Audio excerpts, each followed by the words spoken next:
हमारा next topic है degree of dissociation and one of factor. इसमें हम रिलेशन भी जानेंगे कि डिग्री ऑफ डिसोसिएशन और वन ऑफ फैक्टर में क्या रिलेशन होती है। इसके लिए हमने क्या किया कि एक सोल्यूट लिया। हमारे पास एक सोल्यूट है, ये और सोल्यूट के पार्टिकल्स हैं, आप देख पा रहे होंगे यहाँ पे सोल्यूट के पार्टिकल्स हैं।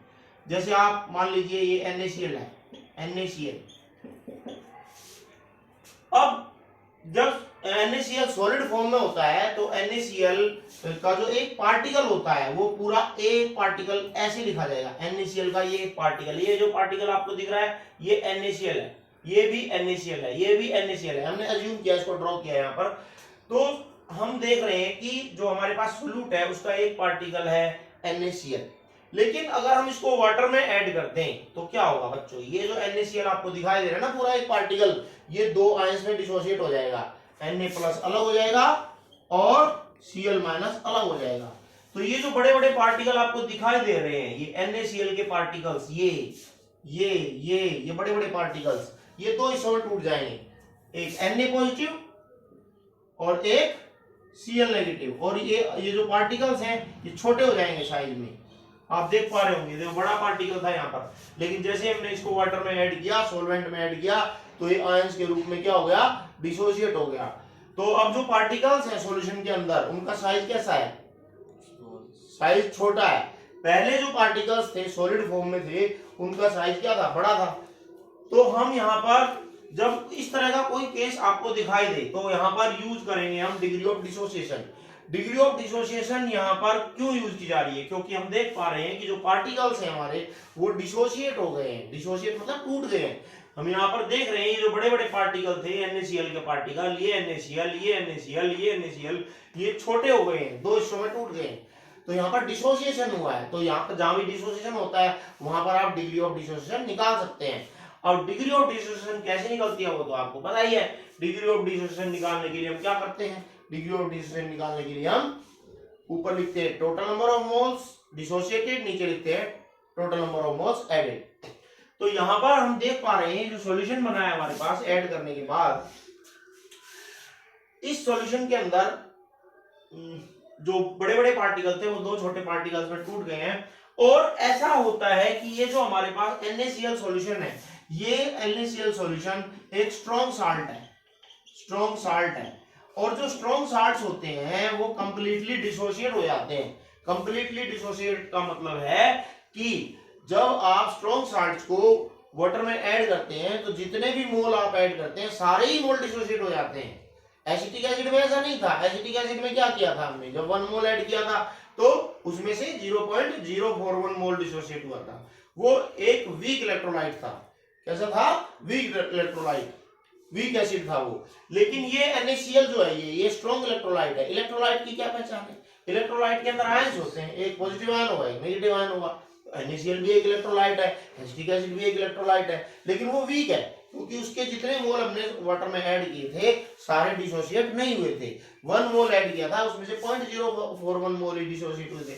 जबकि NaCl में ऐसा नहीं होगा। NaCl केस में आप अगर 2 मोल ऐड करोगे तो सारे ही टूट जाएंगे, सारे के सारे डिसोसिएट हो जाएंगे।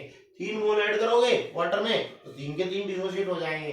ठीक है ना। ये जितने भी पार्टिकल आपको NaCl के दिखाई दे रहे हैं ये बड़े बड़े पार्टिकल्स, ये सब टूट जाएंगे आयंस में, Na+ अलग Cl- अलग। तो यहाँ पर डिग्री ऑफ डिसोसिएशन कैसे निकलेगी, अगर डिग्री ऑफ डिसोसिएशन निकालेंगे यहाँ पर स्ट्रॉन्ग साल्ट के केस में तो देखते हैं क्या आती है degree of dissociation in case of strong salts और strong electrolytes. In case of strong electrolytes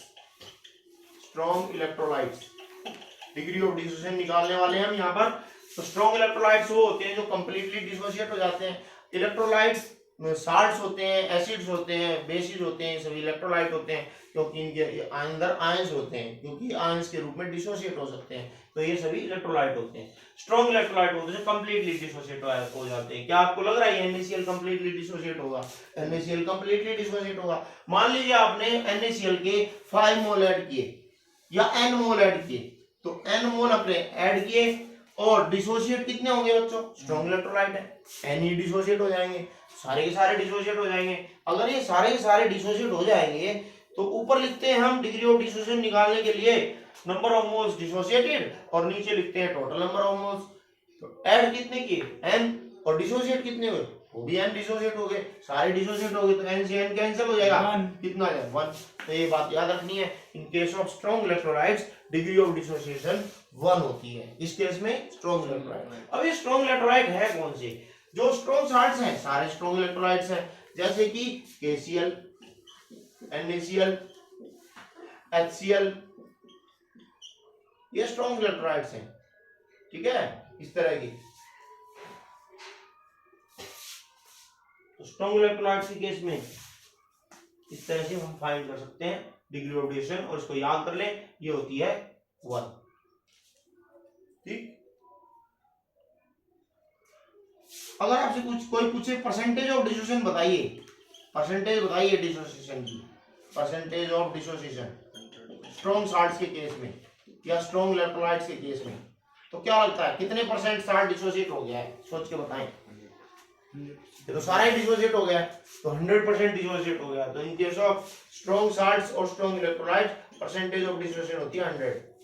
अब परसेंटेज ऑफ डिसोसिएशन अगर निकालनी हो तो बहुत ही आसान सा तरीका है, परसेंटेज ऑफ डिसोसिएशन अगर बतानी हो, परसेंटेज ऑफ डिसोसिएशन ये बतानी है आपको, और डिग्री ऑफ डिसोसिएशन पता है, देखो डिग्री ऑफ डिसोसिएशन कितनी है 1, और परसेंटेज ऑफ डिसोसिएशन बतानी है, तो डिग्री ऑफ डिसोसिएशन को 100 से मल्टीप्लाई कर दो, तो डिग्री ऑफ डिसोसिएशन है इसको आप 100 से मल्टीप्लाई कर दो, तो आपकी परसेंटेज ऑफ डिसोसिएशन आ जाएगी। तो डिग्री ऑफ डिसोसिएशन यहाँ पर NaCl के केस में 1 थी, 100 से मल्टीप्लाई किया तो परसेंटेज ऑफ डिसोसिएशन आ गई, कितनी आ गई 100%, ठीक। एसिटिक एसिड के केस में देखते हैं, एसिटिक एसिड के केस में यहाँ पर देखता हूँ, यहाँ कहाँ लिखूँ, यहाँ पर लिख देता हूँ इधर। एसिटिक एसिड के केस में, इन case of acetic acid CH3COOH alpha D degree of dissociation होती है 0.041, लास्ट क्लास में बताया था। तो क्या आप इसमें बता सकते हैं मेरे को कि परसेंटेज ऑफ डिसोसिएशन कितनी होगी? Percentage of dissociation, percentage of dissociation हो जाएगी, आपको जस्ट क्या करना है, डिग्री ऑफ डिसोसिएशन को 100 से, अल्फा डी को 100 से मल्टीप्लाई करना है 100 से मल्टीप्लाई करेंगे तो डेसिमल आगे आ जाएगा 2 प्लेस, 0.041 इंटू 100, तो कितने हो जाएगी बच्चों ये आ जाएगी 4.1%। क्या मतलब है इसका 4.1%? इसका मतलब है जितना भी एसिटिक एसिड तुम मिलाओगे उसमें से 4.1% एसिटिक एसिड ही डिसोसिएट होगा, बाकी एसिड सॉल्यूशन में ऐसे ही क्या ऐसा डिसॉल्व हो जाएगा, उसमें से सिर्फ 4.1% एसिटिक एसिड ही डिसोसिएट होगा। एसिटिक एसिड का फॉर्मूला ये होता है, इसका मतलब ये है कि अगर इसके 100 मॉलिक्यूल आप ऐड करोगे वाटर के अंदर तो उसमें से 4.1 मतलब लगभग 4 मॉलिक्यूल ही डिसोसिएट होंगे, ठीक। तो ये थी आपकी डिग्री ऑफ डिसोसिएशन। अब जान लेते हैं कि वन ड्रॉप फैक्टर क्या होता है और वन ड्रॉप फैक्टर का डिग्री ऑफ डिसोसिएशन के साथ क्या रिलेशन होता है।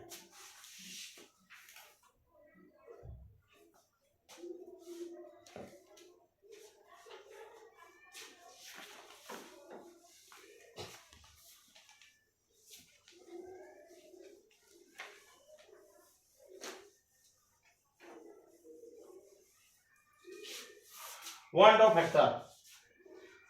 फैक्टर होता है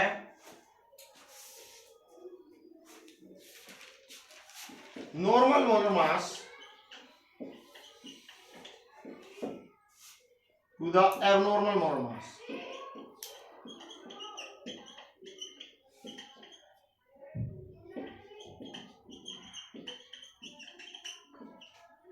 एबनॉर्मल मोलर मास,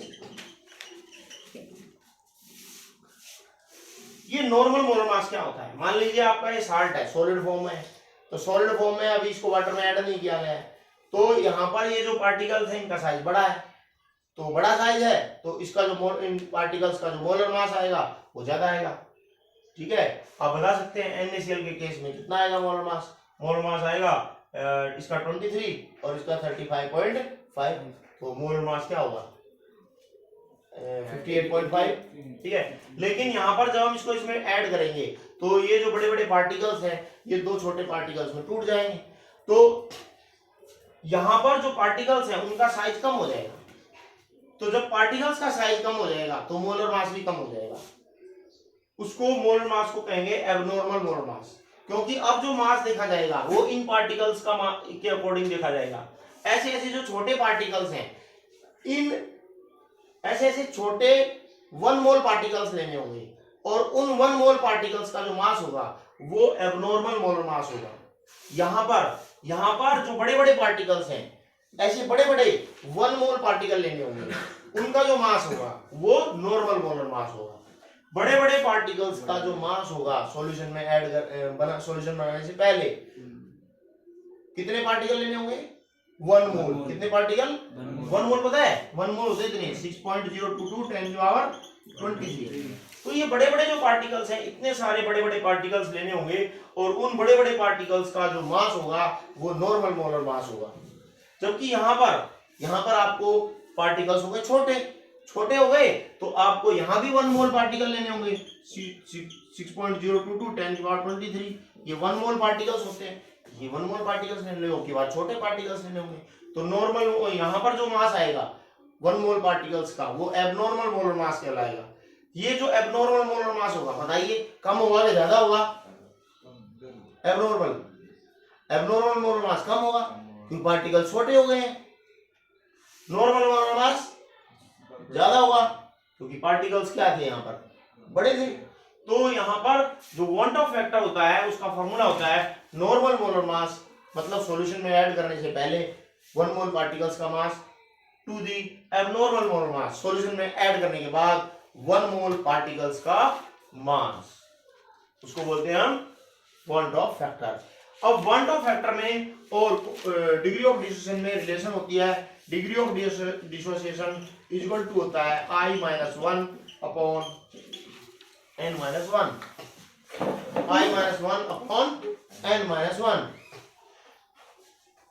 तो हम फाइंड करना चाहते हैं यहां पर I, NaCl के केस में I फाइंड करना चाहते हैं। ठीक है, चलो NaCl को हमने क्या किया बच्चों? वाटर में ऐड किया। जब वाटर में ऐड किया तो ये आयंस में इस तरह से डिसोसिएट हो गया, Na+Cl-। यहाँ पर एक बात बताइए कि कितने आयन बने? एक पार्टिकल से 2 आयन बने।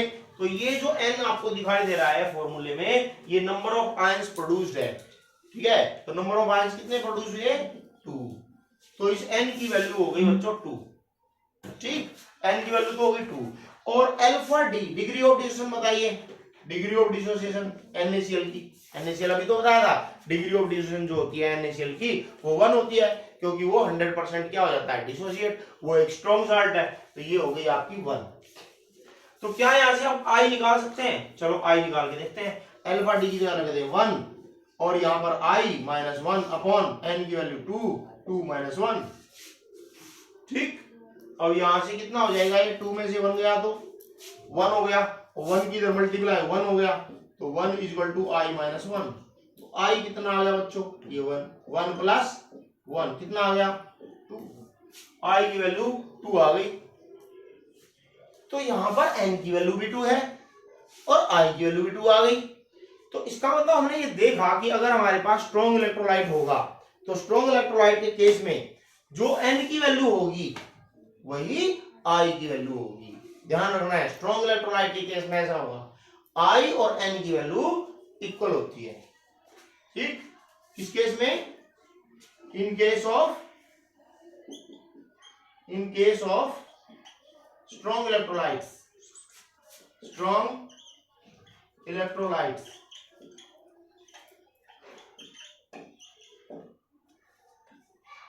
I = N। ठीक, मान लीजिए आपके पास KCl है, क्या ये स्ट्रॉन्ग इलेक्ट्रोलाइट है? तो वांट ऑफ फैक्टर बताओ इसका क्या होगा? इसमें कितने आयन बनेंगे? इसमें 2 आयन बनेंगे, तो इसका वांट ऑफ फैक्टर भी 2 होगा। ठीक है, अच्छा अब हम निकालना चाहेंगे want Hoff factor for weak acid, acetic acid के लिए वांट ऑफ फैक्टर फाइंड करना चाहते हैं। तो डिग्री ऑफ डिसोसिएशन मालूम है हमें, उसकी एसिटिक एसिड की डिग्री ऑफ डिसोसिएशन होती है 0.041। चलो निकाल के बताओ सब बच्चे कैसे निकलेगा वांट ऑफ फैक्टर I।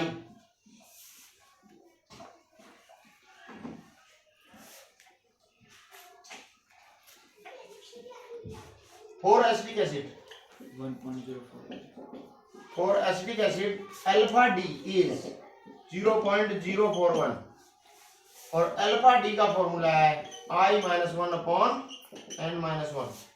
और हम जानते हैं एसिटिक एसिड जो होता है दो आयंस में डिसोसिएट होता है बच्चों। कौन से? एक एसीटेट आयन और एक हाइड्रोजन आयन।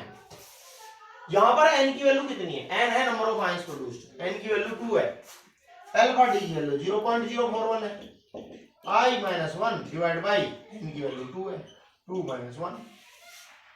ठीक, अब यहां से हम फाइंड करना चाहें तो ये आ जाएगा 1 और 1 की इधर मल्टीप्लाई हो तो यही रहेगा 0.041, 0.041 इक्वल टू I - 1 और I निकालना चाहते हैं तो 1 को इधर लाकर ऐड कर दो, कितना आ जाएगा आपका 1.041। ये आ गया बच्चों वन टू फैक्टर। तो ये आपका वन टू फैक्टर होता है आपका एसिटिक एसिड के लिए 1.041, ये one two factor acetic acid के लिए।